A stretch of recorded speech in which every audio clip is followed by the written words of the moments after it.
All right, this next one we're going to tie is a American pheasant tail. This is a Altroth version of the original Sawyer pheasant tail, but this is what's called the American or trough pheasant tail. I'm going to tie this on a Tiemco 100 SPBL. Got a size 18 here, and I'm going to use some A. Uni in rusty brown. And I'm going to start this thread at about 75% on the hook. Just nip that tag out of there. And the first thing I'm going to do, after starting that thread, you can see I've just got a short jam knot on there. I'm going to take a piece of extra small copper wire, and I'm going to catch it here along my near side, and I'm going to wrap back over it all the way back to the bend of the hook. Now once I get there, I'm going to take a section of ringneck pheasant tail, and I want a section that's got fairly long fibers. It just makes the fly easier to do. The longer the better. It just makes them easier to work with. And what I'm going to do is I'm going to pull 4 fibers out at about a right angle to the stem of the feather so that their tips become even, like so. And I'll just peel those off. So when I peel those off, you can see those have those little hooks on the bottom, and that'll kind of help hold the fibers together while I tie. So now I'm going to take this little bunch of 4 fibers, and I'm going to measure it against the hook so it's about a half a shank long. On a size 18, a half a shank is awfully short. One of the things I say in my classes is you have to almost exaggerate how short that tail is. Try to make it too short and you'll end up being about right. So I've got that measured at that point in my material hand, and I'm going to catch it back here at the bend with just a single turn of thread. And you can see when I close that turn of thread, I keep my bobbin on the near side of the hook. I don't want to let my bobbin hang. I want to hold this loop closed here by holding onto my bobbin. So I'm going to hold that loop tight, and I'm going to lift those butt ends up, and I'm going to bring the thread forward in front. And this is where I'll start to build my underbody. Now in the case of an 18, you've got a bit more thread work than you'd have on a 20 or 22. And anytime you're building an underbody, you want to keep in mind that you've still got an overbody to go over the top of it. So your underbody should always be just a skosh skinnier than the finished fly is planned to be.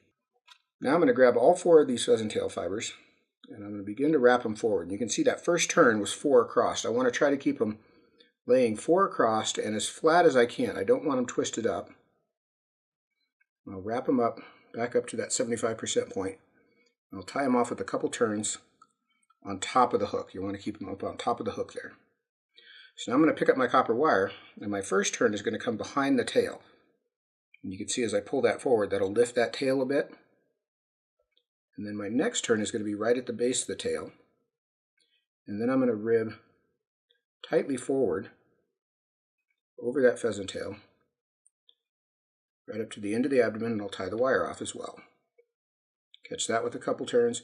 And with this fine wire, you can just break it off. It'll come off real easy. Now I'm going to take what I've got left here, and I'm going to make this into the wing case. So I'm going to take all 4 of these strands, and I'm going to pull them back right over the top of the fly. I'm going to wrap my thread back over them to about the 60-40 point. So that's just a little bit in front of halfway. And tie those down. You can see those are up on top, and I've got them flat 4 across the top of the hook. Now for the thorax, I like to use peacock curl from the eyed quill, right up in the tip of the eye. I'm actually using fibers from the eye because these are much smaller fibers that are more proportioned to these smaller size flies. I'm going to take about a half dozen of these. And the exact number will vary a bit with how big a fly you're tying and how thick the actual curls that you've got are. But I've got about a half dozen of them here. And I'm going to trim their ends a bit down from the tips. I don't want to be right at the tips because the tips are so fine they're very prone to breakage. So I'm going to cut those all off the same length. I'm going to catch them right at the base of the wing case, and I'll draw those butt ends down just so that they're at least an eye length behind the hook eye. Once I've got them there, I can kind of anchor them in place and wrap forward over those stubs. I want to leave about an eye length of bare hook space here behind the hook eye, maybe just a little less. And then I'll sort of work back and forth and smooth that off a bit.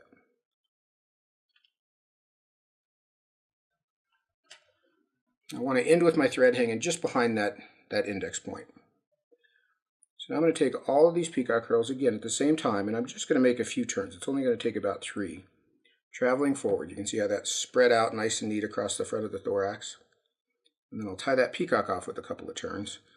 And I'm going to come in and trim those out. I always trim the peacock, don't break it. It's got a flat stem, and if you try to pop it off, it'll usually slip underneath your thread wraps and explode. So now I'm going to make a thread base in that index point. I'm going to reach up and grab my wing case and pull it over the top. And I want to keep these 4 across so that they're laying flat across the top of the thorax. And I'll tie that down just behind the eye with a couple good tight turns. Now I'll come in and I trim those little hooks that were left on the buttons of the feathers out. That'll help to separate these. Now a lot of tyers, and historically this pheasant tail has been done with 2 legs on each side. I like to do mine with just a single leg on each side to keep the fly skinny.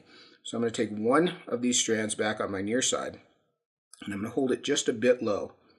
And I'm going to wrap backwards toward the front of the thorax. So from the front of that index point to the back, and you can see how that'll pin that leg in place, ideally right in line along the side of the hook. Now I'm going to grab another on the far side, and because my thread torque is going to push this one down, I'm going to hold it just a little bit high, and I just need to take a turn right at the front of the thorax to pull that down into place. And you can see how that lines up right along the side of the body. A couple more turns up toward the hook eye. I'll grab these remaining 2 strands and just break them off. They'll come right out. Now I'm going to come in and do my whip finish, and I'm going to kind of build my thread head as I make the whip finish. Cinch that down tight, trim my thread out. Now the length of the legs, I like to lay my scissor blade right up against the back edge of the wing case. So my legs are going to be about a scissor blade width longer than the wing case. And I want to make sure that I'm cutting straight across there. So I've got 2 little stub legs across the top of the fly. Never hurts to put just a little tiny drop of cement on there, just to lock everything down and gloss that head up. I have to confess, I probably use head cement more as a cosmetic finish than I really do to toughen the fly at all. But that does shine that head up nice and neat and pretty. And there is our finished pheasant tail. Very simple, very quick, very cheap to tie. Fantastic mayfly imitation. This fly would catch fish anywhere you could go. Any place there's trout and mayflies, this fly will catch fish. Typical size range on this is probably 14 through 22.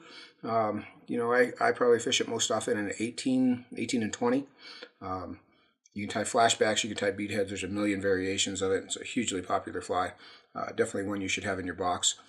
This is the natural colored pheasant tail fibers. You can, of course, get dyed pheasant tail fibers and tie all sorts of different colors of this fly as well. So you've got your work cut out for you.